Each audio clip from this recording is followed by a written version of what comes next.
श्री कृष्णा श्री कृष्णा श्री कृष्णा श्री कृष्णा।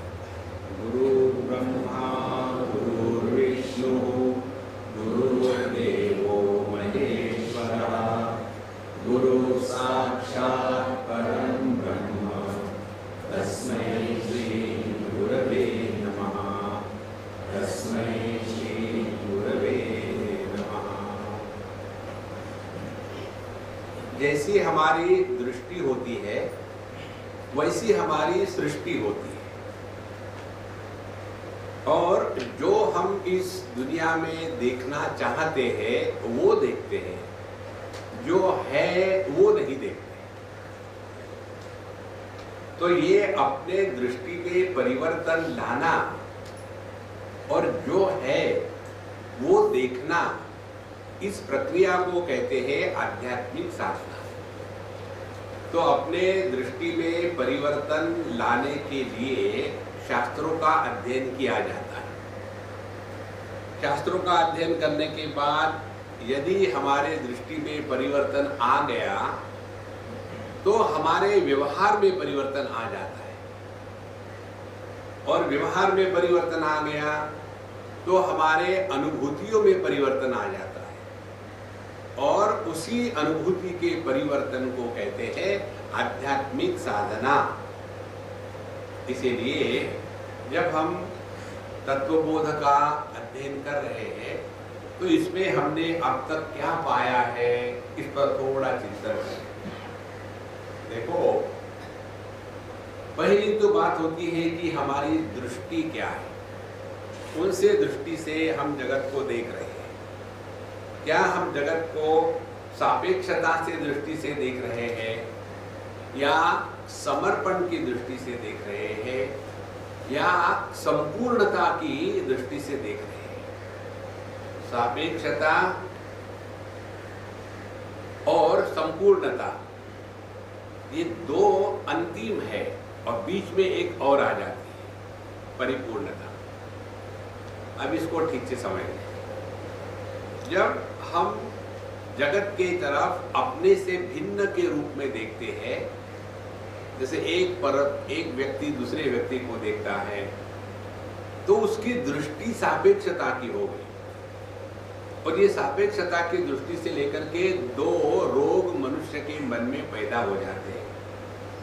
वस्तुओं का दर्शन करेंगे अपने से अन्य के रूप में, तो जगत के वस्तुओं के प्रति इच्छाएं और संग्रह और जो है उसको बचा के रखना, माने योगक्षेम, ये दो ही बातें पूरे जीवन का लक्ष्य बन जाती है, और अन्य कुछ नहीं। देखो, यदि हमने ये सोचा कि आज तक हमने क्या किया, तो केवल यही किया है, जो जो वस्तु अच्छी लगी उसको इकट्ठा किया, फिर उसमें से मन निकल गया, फिर उसको फेंक दिया, फिर दूसरे को इकट्ठा किया। इस प्रकार से जगत के वस्तुओं के साथ ही रहना हमारे जीवन का एकमात्र लक्ष्य बन गया। अब दूसरी बात, यदि हमने अपने आप को देह के रूप में स्वीकार करके जगत के साथ रहने का शुरू कर दिया, तो जीवन का लक्ष्य क्या हो गया? केवल स्वास्थ्य। स्वास्थ्य जीवन का लक्ष्य नहीं हो सकता। देखो, बढ़िया कार चाहिए, अच्छा, तो बढ़िया कार खरीदना ये जीवन का लक्ष्य नहीं हो सकता। उस कार में बैठ के कहीं जाना है क्या? नहीं। फिर किस लिए चाहिए? नहीं, जस्ट चाहिए। देखो, तो लक्ष्य जब तक स्पष्ट नहीं होगा तब तक के आध्यात्मिक साधना हो ही नहीं सकती। इसीलिए यह सापेक्षता की दृष्टि से निकलने के लिए हमको इस तत्वबोध में दो प्रकार से ज्ञान दिया है। एक ज्ञान ये दिया है, अपने ही व्यक्तित्व का विश्लेषण किया है। हम अपने आप को इस प्रकार से विश्लेषण करके जानते हैं क्या कि जगत के साथ जो हमारा व्यवहार है वो कौन कर रहा है? क्या आंखें देख रही है, या आंखों के पीछे मन है वो देख रहा है, या मन के साथ तादात्म्य करने वाला जीव वो देख रहा है या परमात्मा इन सबको देखते हुए भी किसी के द्वारा प्रभावित नहीं हो रहा है। देखो कितनी विश्लेषण की बात है। लेकिन हमारा पूरा जीवन सूक्ष्मता से अपने अनुभूतियों का विश्लेषण करना इसमें कभी लगा ही नहीं, और इसीलिए कितनी साधना करते हैं लेकिन वही के वही डर लगता है।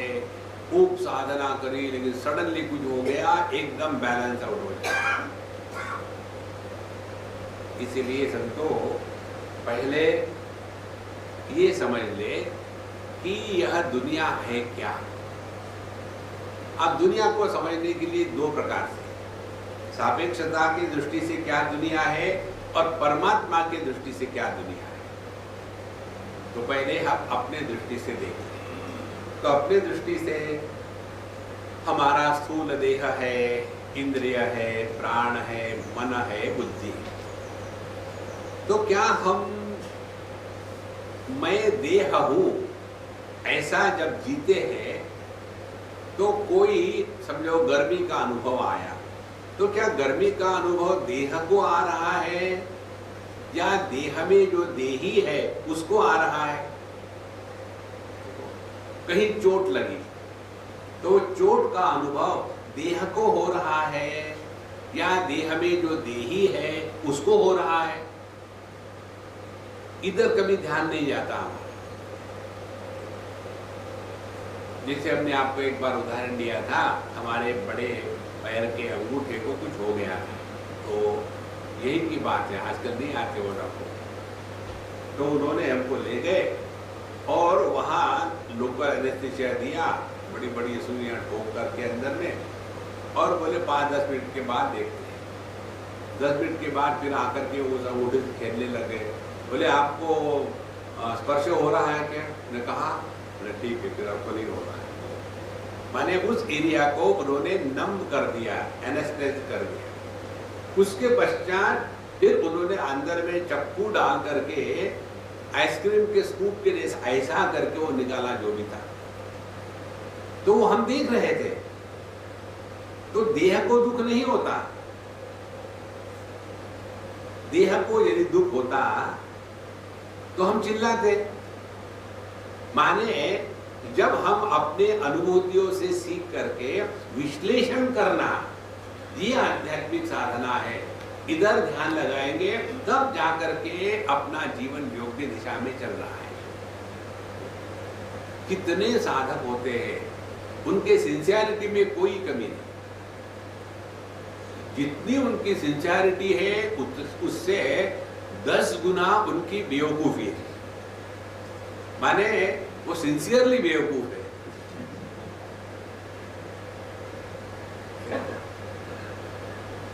जब हम अपनी अनुभूतियों से नहीं सीखते तो हमको कौन सिखा सकेगा। और जो व्यक्ति अपने अनुभूतियों से नहीं सीखता, उसको बताया जाए गुरु ने तो वो सीखेगा, वो अपनी ही लगाएगा। और इसीलिए कितने सालों तक श्रवण करते हैं, बड़ी पूजा पोथी करते हैं, सब कुछ करते हैं, लेकिन वही जहां थे वही के वही, कोई परिवर्तन नहीं। ये दुराग्रह जो है, ये अपना जो स्वभाव है, इसमें परिवर्तन तब आएगा जब हम अपने अनुभूतियों से सीखना प्रारंभ करेंगे। तो इस प्रकार से हमने पहले इस तत्वबोध ग्रंथ में अपना पूरा स्ट्रक्चर देख लिया कि अन्नमय कोश अन्न से बना हुआ है, अन्न में रहता है, मरने के बाद ये किसी अन्य के लिए अन्न बन जाता है। तो यह जिसमें अनेक परिवर्तन आ रहे हैं, जिसका जन्म हुआ, जो बढ़ा, फिर जो नष्ट हो जाता है, यह मैं नहीं हो सकता। तो तत्वबोध में पहले ये बताया। अब इस पर हम कैसी साधना करेंगे, ये हरेक के अपनी एक्सपर्टाइज है। देखो, और वेदांत की साधना समझदारी की होती है, मैकेनिकल नहीं होती। यदि समझदारी नहीं ठीक बनी तो आप कुछ भी करो वो सब व्यर्थ जाएगा। तो जब हम तत्व का चिंतन करने में प्रवृत्त हो जाते हैं तो देह के साथ तादात्म्य होने के बाद ही दुनिया के साथ संबंध जुड़ता है, और फिर वस्तुओं के साथ संबंध जुड़ा तो ये जागृत अवस्था, यहाँ की लाभ हानि, यहाँ के दोस्त दुश्मन, यहाँ की संपत्ति इत्यादि, यही हमको सत्य लगने लग जाता है।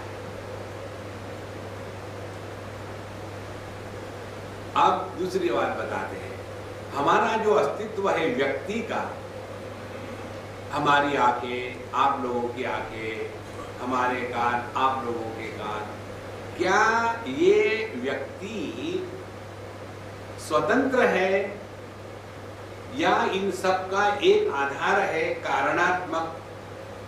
जैसे अनेक आभूषण, नाम रूप से देखो तो ये आभूषण एक दूसरे से अन्य है, लेकिन इन सभी आभूषणों का जो कारण है सुवर्ण, वो सब में सामान्य है।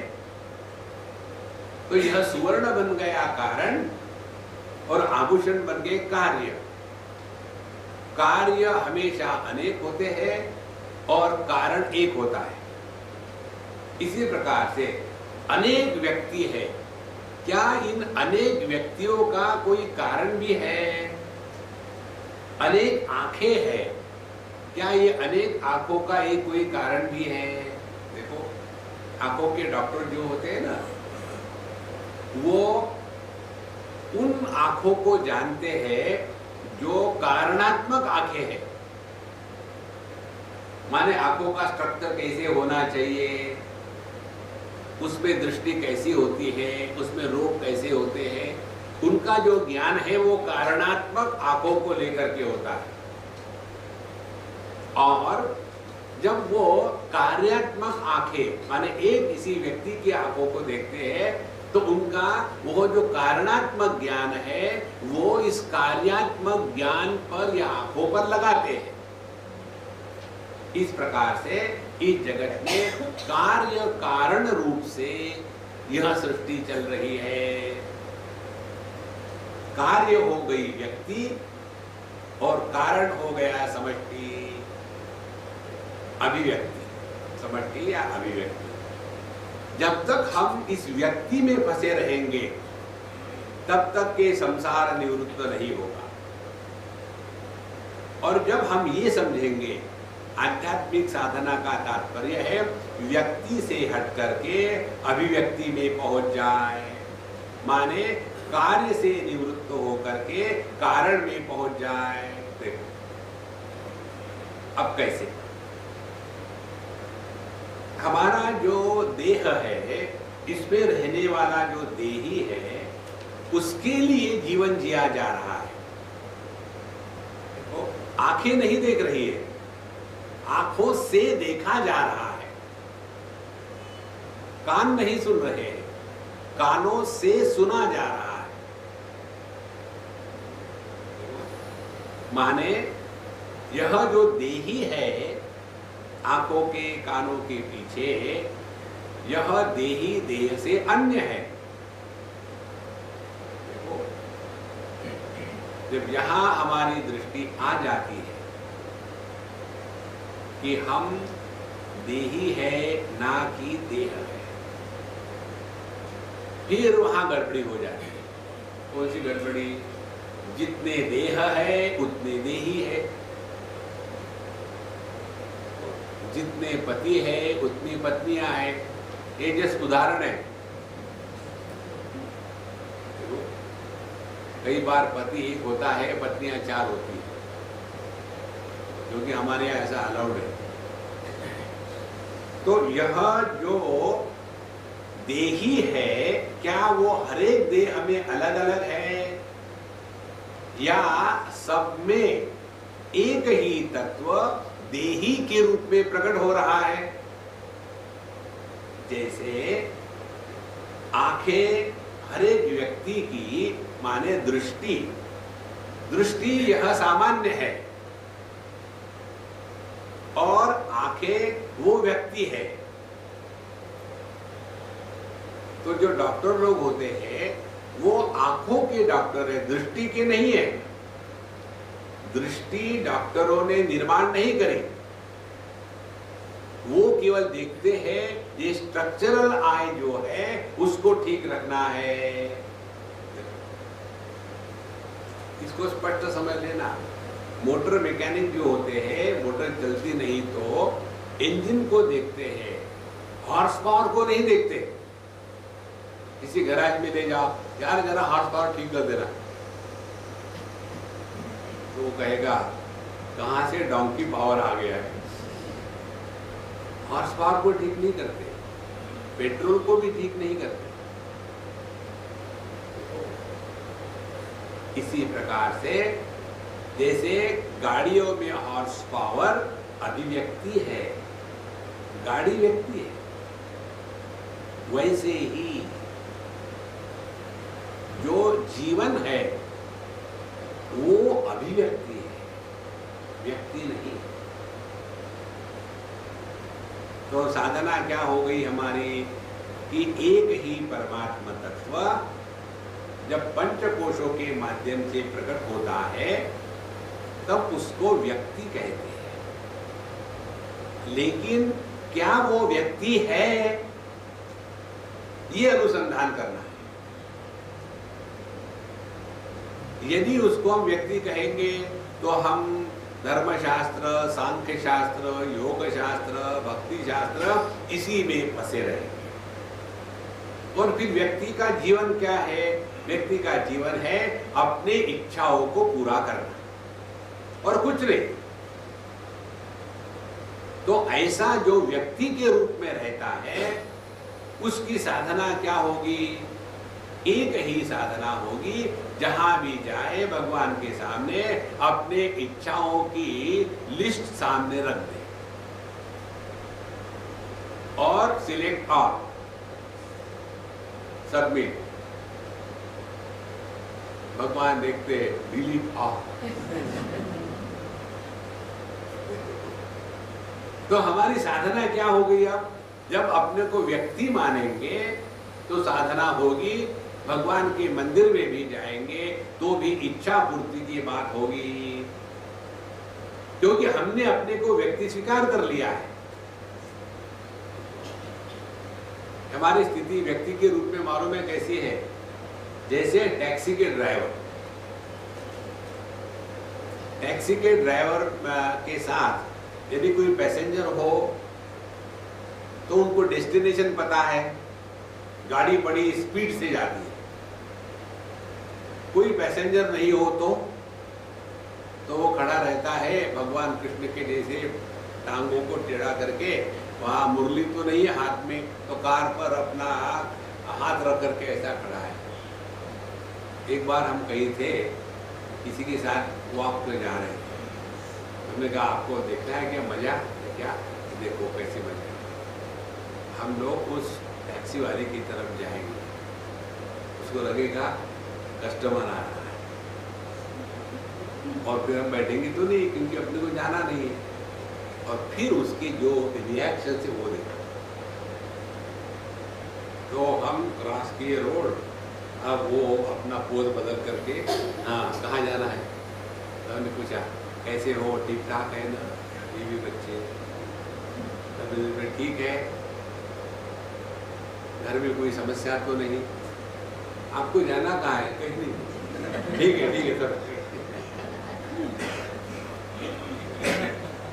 जैसे टैक्सी वाला केवल कस्टमरों को ही सोच सकता है और कुछ नहीं सोच सकता है, इसी प्रकार से जो व्यक्ति के रूप में जीता है उसके लिए सब की सब साधना केवल इच्छाओं को पूरा करना और कुछ।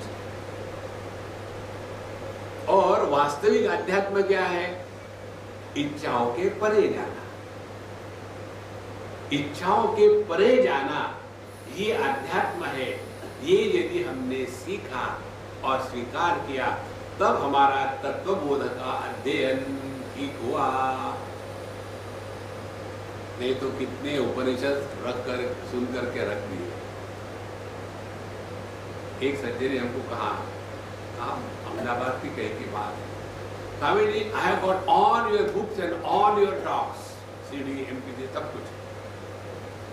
जो बोला बाप रे सब पढ़ लिया आपने? बोले नहीं पढ़ा एक भी नहीं, इसलिए नहीं रखते, समझो पढ़ लूँ, जरा जरा टाइम मिलेगा तो पढ़ लूँगा। जो लोग पुस्तकें सब इकट्ठा करके टाइम मिलेगा तब पढ़ेंगे ये सोचते हैं ना, तो जिंदगी में कभी नहीं पढ़ते। अब यदि हुआ तो संभव है, नहीं तो कभी संभव नहीं। समय मिलता नहीं जीवन में, निकालना पड़ता है, तब जाकर के ये तत्वबोध हृदय में उतरेगा। तो फिर हमने अपने इच्छाओं से निवृत्त होने के लिए समझदारी को डेवलप करना है। कि क्या समझदारी है? आज तक हमने इतनी इच्छाएं पूरी करी, लेकिन क्या हमारे जीवन में कृतकृत्यता का अनुभव आया? यदि नहीं आया तो इच्छा पूरा करना ये जीवन का लक्ष्य नहीं हो सकता। और फिर सवाल आता है कि फिर जीवन क्या है? जब जगत से मन निवृत्त हो जाता है, ध्यान से सुनना, तो अंतःकरण में तत्व जिज्ञासा अपने आप प्रकट हो जाती है।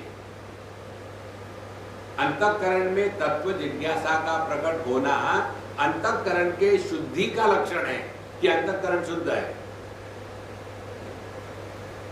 लेकिन ये अंतःकरण शुद्ध होने के बाद ये मत समझ लेना ये कभी गड़बड़ नहीं होगा, कभी भी गड़बड़ हो सकता है।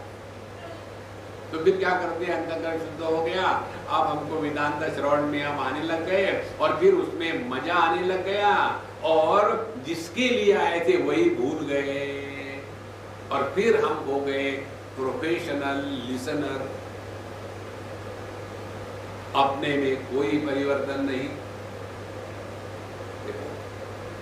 और अपने में जो परिवर्तन है वो अपने को समझ में नहीं आता, अन्य को समझ में। जीवन की दृष्टि बदल जाती है, जीवन के व्यवहार बदल जाते हैं, जीवन से जो अपेक्षा है वो समाप्त हो जाती है।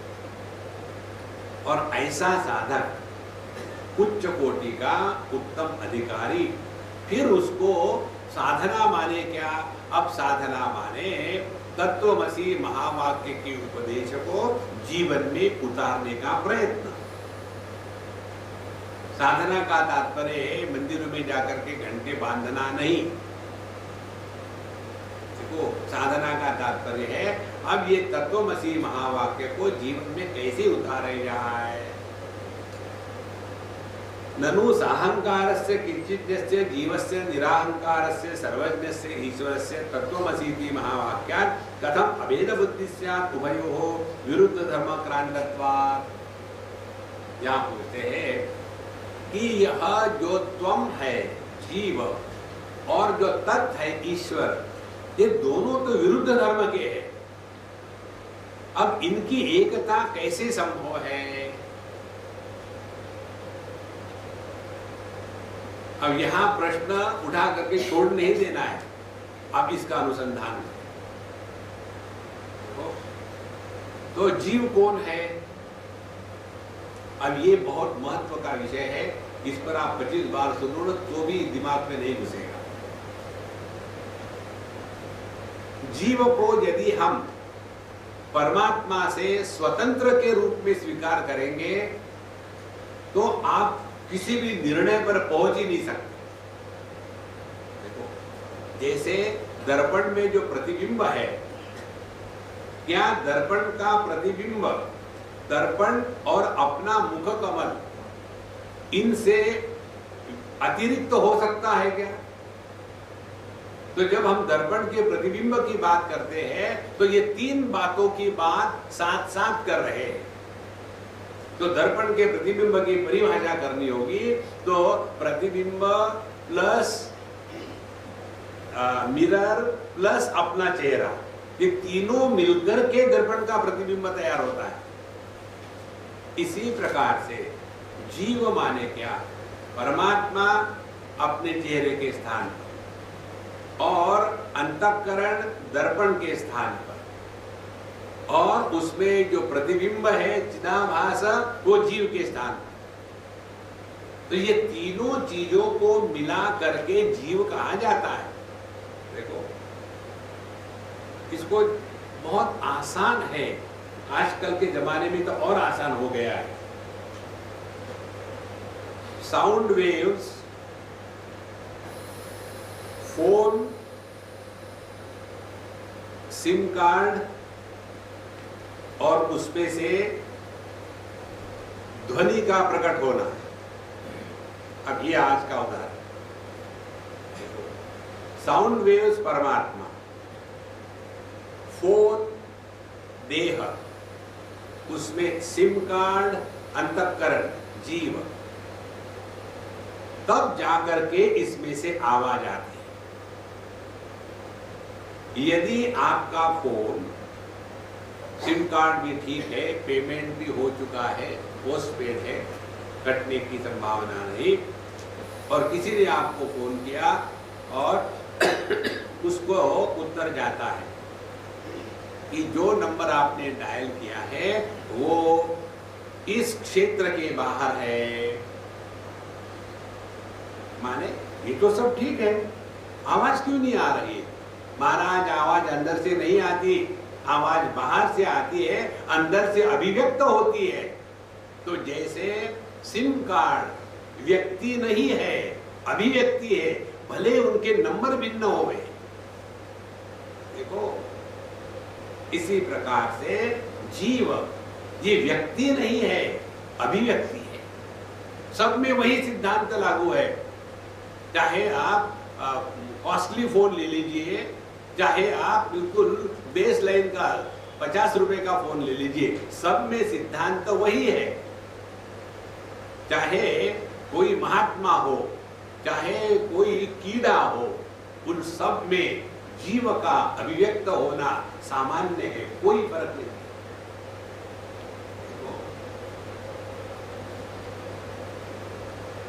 दिखने को लगता है आवाज अंदर से आ रही है, लेकिन साउंड वेव्स के अंदर में फोन होता है। इसी प्रकार से दिखने को लगता है जीवन अंदर से प्रकट हो रहा है, बिल्कुल ठीक है, प्रकट हो रहा है, लेकिन यह देह जिसमें जीवन प्रकट हो रहा है ये किसमें है? वो है चिदाकाश। तो जब तक कि हम इस व्यक्ति को ठीक नहीं करेंगे कि हम व्यक्ति हो ही नहीं सकते, और जितनी समस्या है संपूर्ण विश्व में वो केवल इस व्यक्तित्व की है। पति पत्नी के झगड़े का कारण क्या है? दोनों ने अपने आप को व्यक्ति मान लिया है, और फिर छोटी छोटी बातों पर बस तू मैं तू शुरू हो जाता है। तो इसीलिए संतो आध्यात्मिक साधना का तात्पर्य तत्वमसी महावाक्य का चिंतन करके अपने स्वरूप में पहुंचा। तो जब हमने त्वम पद का विश्लेषण शुरू किया तो पता चलता है कि उपाधि के कारण एक ही परमात्मा अनेक प्रकार से प्रतीत होता है, लेकिन परमात्मा अनेक नहीं है, एक ही है। औपाधिक अनेकता है। जैसे मन एक ही है, 5 ज्ञानेंद्रियों की उपाधि लगा दी उस एक मन पर, तो उसी मन को दृष्टि कहते हैं, उसी मन को श्रवण शक्ति कहते हैं, उसी मन को घ्राण शक्ति कहते हैं। उसी प्रकार से एक ही परमात्मा, उस पर पंचकोश चढ़ा दिए तो स्थूल देह को लेकर के स्त्री पुरुष कहते हैं, प्राण को लेकर के भूख प्यास कहते हैं, और मन को लेकर के सुख दुख कहते हैं। देखो देवी की जो इंद्र के द्वारा की गई स्तुति आती है उसमें एक अनेक श्लोक है। पहला श्लोक ये है, या देवी सर्वभूतेषु चेतनेत्यभिधीयते नमस्तस्यै नमस्तस्यै नमस्तस्यै नमो नमः। जो सभी भूत मात्र में चेतना के रूप में प्रकट हो रही है वो देवी है। अब यह जो चेतना के रूप में प्रकट हो रही है वही देवी अब फर्दर प्रकट होती है। कैसी? या देवी सर्वभूतेषु क्षुधा रूपेण संस्थिता। तो जब चेतना होगी तभी भूख होगी। या देवी सर्वभूतेषु तृष्णा रूपेण संस्थिता। तो जो प्यास है वही चेतना की अभिव्यक्ति है। देखो, या देवी सर्वभूतेषु प्रज्ञा रूपेण संस्थिता। सर्वभूतेषु व्यक्ति नहीं है। तो जीव को यदि हम व्यक्ति मानेंगे तो जीवन में सुख शांति की संभावना ही नहीं। देखो, तो यह जो जीव है त्वम पद, इसका अनुसंधान करना है। तो अनुसंधान क्या है? क्या मैं देह हो सकता हूं जो ना तो मैंने पैदा किया है, ना तो मेरी बात मानता है, जिसका आदि मध्य विकार प्रकार संस्कार और अंत में मृत्यु है? क्या ये देह मैं हो सकता हूं? इस पर चिंतन करें। और यदि हमको केवल इंटेलेक्चुअली समझ में आ गया कि हम देह नहीं हो सकते, अब उसके बाद इस ज्ञान को जीवन में उतारने के लिए क्या साधना करनी है, अब अपने आप ढूंढो। हर बार पूछने से नहीं होता, इसीलिए प्रश्नोत्तरी ज्यादा एंटरटेन नहीं करते। प्रश्नोत्तरी में कुछ नहीं होता, स्वामी जी जब कैसे करना है, मत करो यार, छोड़ो, मेरा असर मत खाओ।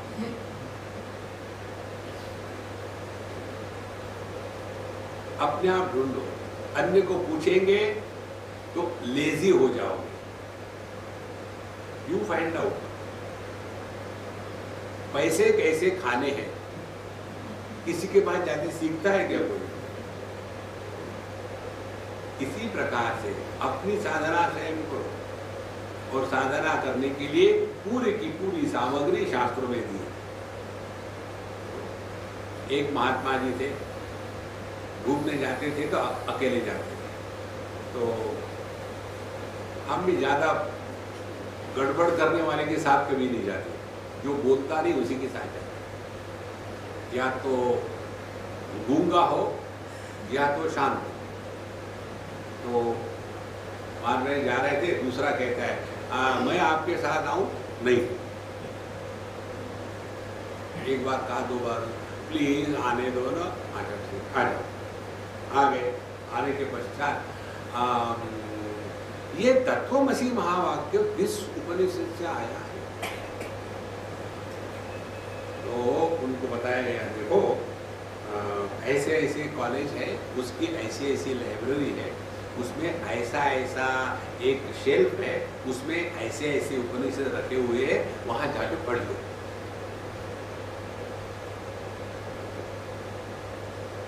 फ्री नहीं चाहिए, बिना मेहनत का। थोड़ी तो मेहनत करो, तब जाकर के हम मैं देह नहीं हूं, इसको जीवन में उतारने के लिए क्या साधना करनी है, अपने आप ढूंढ के निकालो।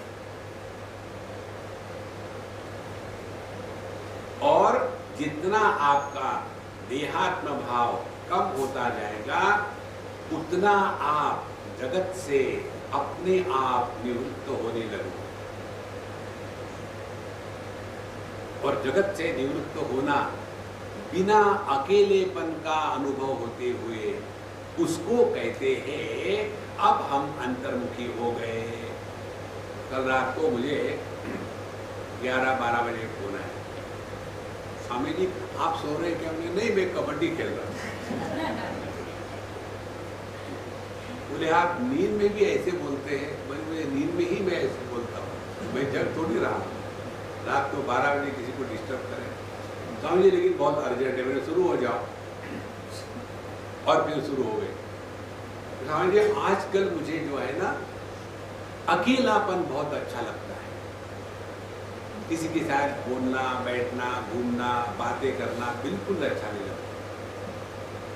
लेकिन मैं अपने आप से बोर नहीं होती, बड़ा शांत आनंद रहता है। तो मुझे एक बात का डर लगने लग गया है कि कहीं मैं डिप्रेशन में तो नहीं जा रही हूं। हमने कहा डिप्रेशन में जाने वाला आदमी दुखी होता है।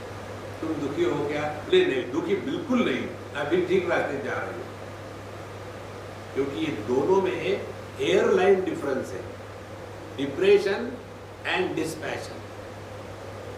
Depression happens if we have not studied scriptures and practiced in life, and dispassion happens if we have studied the scriptures and practiced in life. Depression में आदमी सबको अवॉइड करके अपने ही क्या कहते हैं, शेल में चला जाता है। Those who live in their own shell, they are nuts. शेर में रहने वाले नट्स ही तो होंगे। तो करना क्या है? Crack your shell and get out and don't be nut. तो हमने यदि इस देहात्म भाव की निवृत्ति को साधना स्वीकार करके उसके अनुसार जीवन चलाना शुरू कर दिया तो जगत के प्रति सहज वैराग्य उपरति हो जाएगी। ये होने से दो बातें मूल रूप से होती है। पहली बात, हम अन्य व्यक्ति पर बिल्कुल ध्यान नहीं देते। हम अन्य व्यक्ति पर कैसा ध्यान देते हैं? दूसरे को खुश करने का प्रयत्न। पति पत्नी को खुश करने का प्रयत्न करता है। ये तो ऐसे ही है जैसे बहती गंगा जी पर लकड़ी से राम नाम लिखना। जिंदगी भर लिखते रहो, एक शब्द नहीं लिख पाओगे। आज तक कोई एक ऐसा पति पैदा नहीं हुआ कि जो पत्नी को खुश कर सके। राम जी से ले लो, और ये पूरे जीवन में बेचारे पति पे पावन परेशान रहते। पति को सुखी रहना है, उसके पत्नी को सुखी रखने का प्रयत्न छोड़ देता है। असंभव, हम किसी को भी जगत में खुश नहीं कर सकते। और क्यों करना है खुश? हर एक को दुखी रहने का अधिकार है। If somebody is miserable, provide some more means. अपने आप जगत से उपरत हो जाओगे। और दूसरी महत्व की बात, जगत के वस्तुओं के प्रति संग्रह बुद्धि कम हो जाएगी, व्यक्तियों के प्रति संबंध बुद्धि कम हो जाएगी। संग्रह और संबंध ये जब कम होने लग जाते हैं तब जाकर के हम अब देहात्म भाव से निवृत्त होने के मार्ग पर चल पड़े। और ये होने के पश्चात अब दूसरी स्टेज हमको बताते हैं कि हमको जीवात्म भाव से निवृत्त होना है। जीवात्म भाव से समझो निवृत्त हो गए तो क्या होगा? कल्पना, पाप पुण्य धर्म अधर्म कर्ता भोक्ता ये सब गायब हो जाएंगे। दूरदृष्टि विवेक ग्रंथ है, उसमें बताते हैं जागृत अवस्था में हमारा ईगो या जीव 100% होता है। 100% जीव इज जागृत अवस्था। 50% मैनिफेस्टेशन ऑफ द जीवा इज स्वप्नावस्था। 50%। गहरी नींद में जीव की अभिव्यक्ति होती ही नहीं, शून्य। इसीलिए केवल आनंद। देखो, तो जीव का या जीव भाव का त्याग करना माने क्या? माने हमेशा मौज में रहना। देखो कितनी सिंपल साधना है। स्वामी जी आपको तो कुछ भी बताओ, घुमा फिरा करके वही आ जाए। दुखी रहो भी, एक टांग पर खड़े रह करके एक टांग जो है वो फ्रिज में रखो, दूसरी हॉट ओवन में रखो, और फिर एवरेज टेम्परेचर जब हो जाएगा तब राम नाम सत्य है को। ये साधना नहीं होती महाराज। तो यह जीव भाव की निवृत्ति माने अब जगत में कर्तृत्वाभिमान का समापन हो गया। मैं कुछ कर रहा हूं, ये जो मैं करने का रोग इतना तगड़ा हो जाता है कि हम मेडिटेशन भी करने लग जाते हैं। आजकल मैंने मेडिटेशन करना शुरू कर दिया, करते रहो, लेकिन कुछ हुआ नहीं। किसको? कल परसों मैं वहां प्रेमपुरी में बोल रहा था, तो उसमें विषय आया होगा कि मेडिटेशन माने भैंस के जैसा बैठना नहीं। Simply sitting like a buffalo is not a meditation. और मैं बोल के भूल भी गया। कल रात को मुझे एक एसएमएस आया, Swami ji, I came after many months to listen to you for some reason. How did you know that I sit like a buffalo for meditation?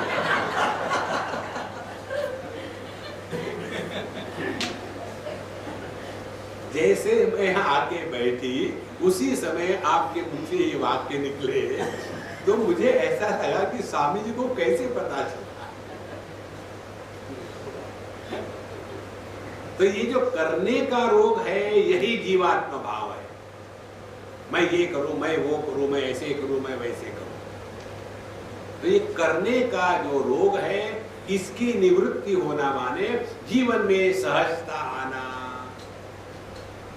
जब जीवन में सहजता आ जाती है तो व्यक्ति दुनिया के बारे में सोचना, बोलना, रहना अपने आप बंद कर देता है।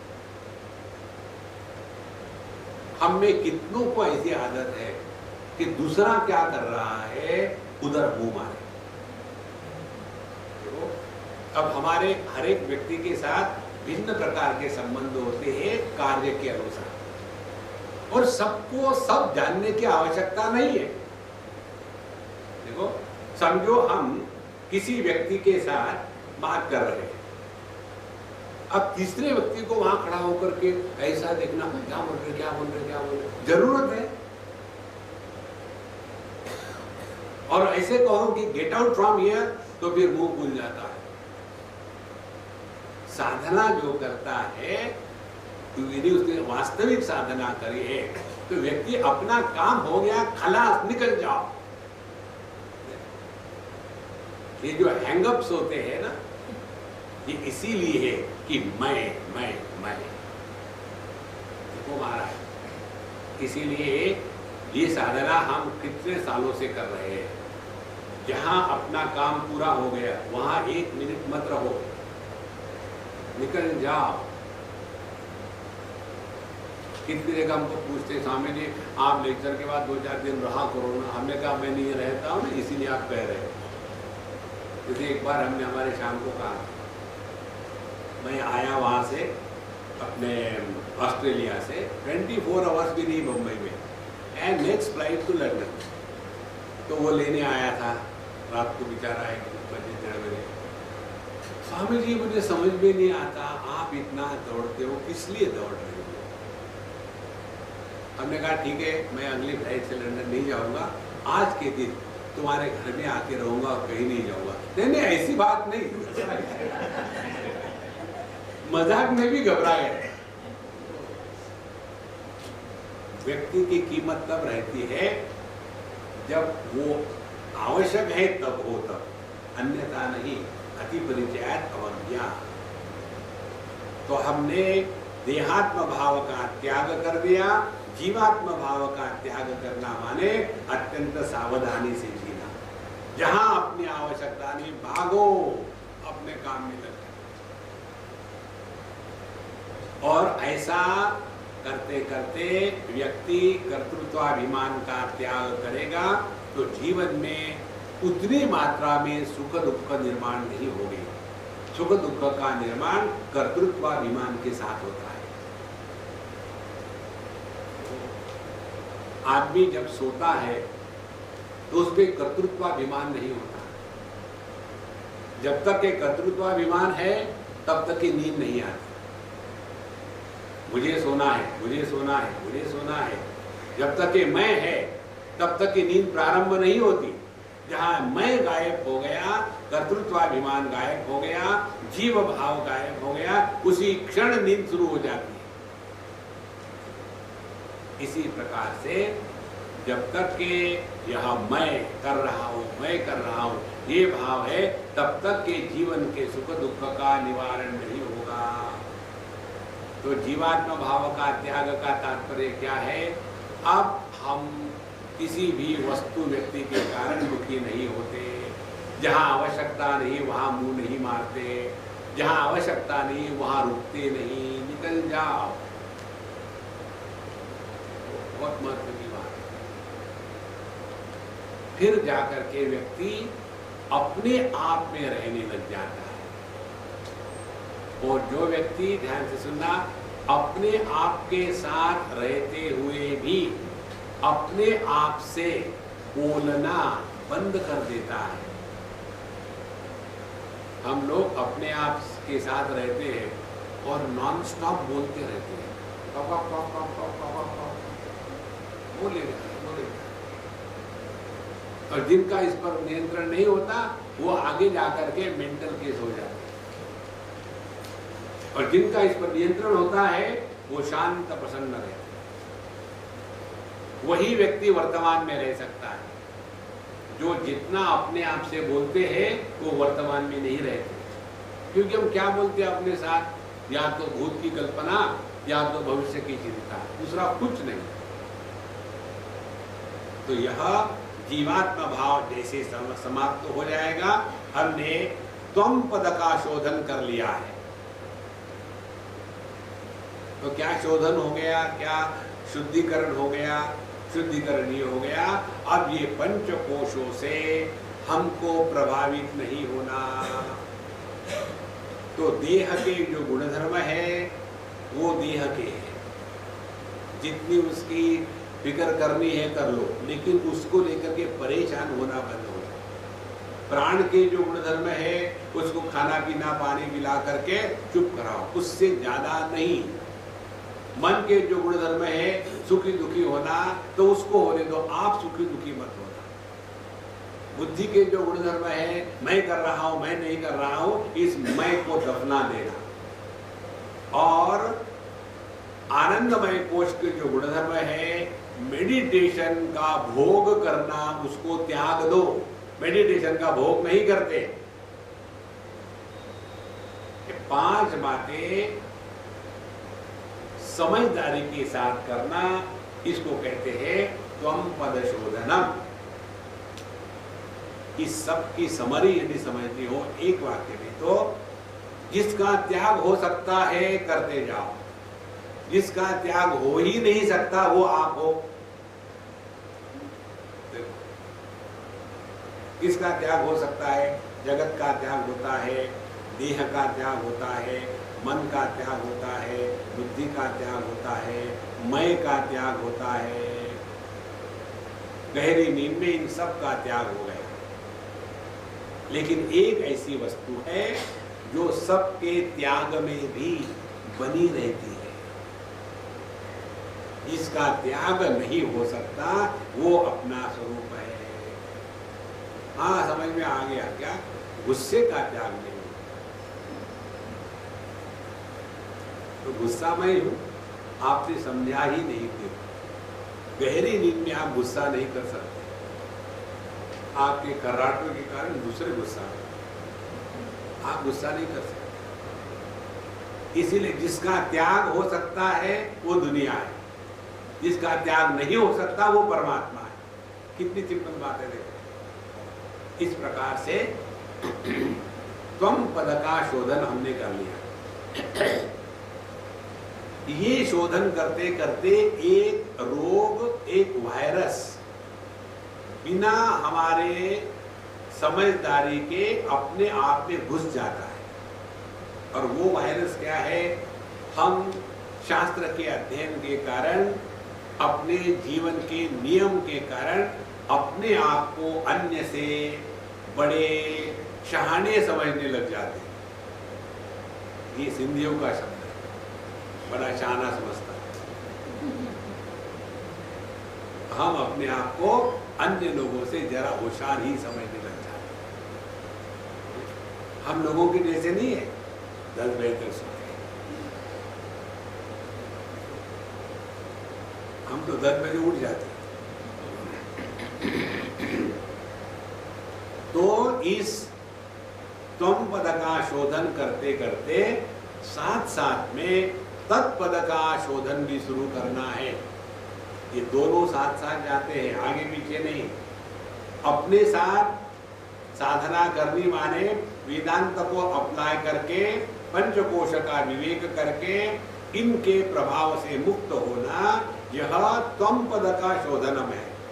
और तत्पद का शोधनम है, ये करते करते अपने जीवन में उपासना, नाम स्मरण इत्यादि चलती ही रहना चाहिए।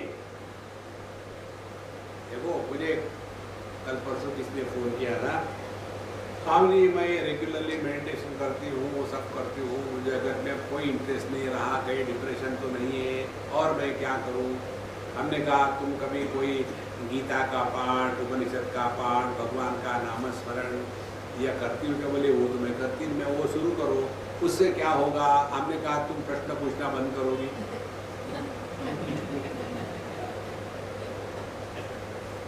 शुरू तो करो। देखना, केवल ध्यान में बैठे रहना और परमात्मा के प्रति समर्पण नहीं होना, इसके द्वारा व्यक्तित्व में विकृतियां आ जाती हैं। ध्यान के साथ भक्ति होना आवश्यक है, और भक्ति वही होती है कि प्रभु का स्मरण।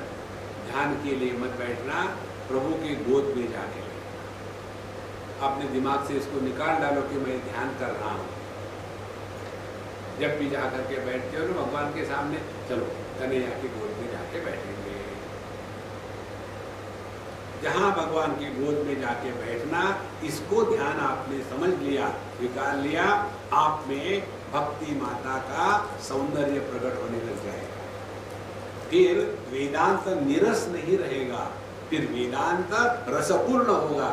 रसो वैसा रसगम हे वायम लब्ध्वा आनंदी भवति। जीवन में रस प्रकट हो जाता है, और जब जीवन में रस प्रकट हो जाता है तब आदमी ना सूखा करता हो ना गीला करता हो, ये सब बंद हो जाता है। फिर ना किसी से कोई कंप्लेन है, ना किसी से कुछ लेना देना है। ये जीवन में जो सहजता और रसपूर्णता आती है, तब जाकर के हमने यह तत्पद के प्रति मार्गक्रमण करना शुरू किया है। और जैसे जैसे हमारी तत्पद शोधन की साधना सूक्ष्म होगी, उतना हमारा प्रभु के चरणों में समर्पण संपूर्ण होगा। ध्यान से सुनना। लहर का समुद्र के प्रति समर्पण जब हो जाता है तो लहर लहर नहीं रहती और वो समुद्र भी नहीं बनती। फिर लहर का पानी पानी हो जाता है।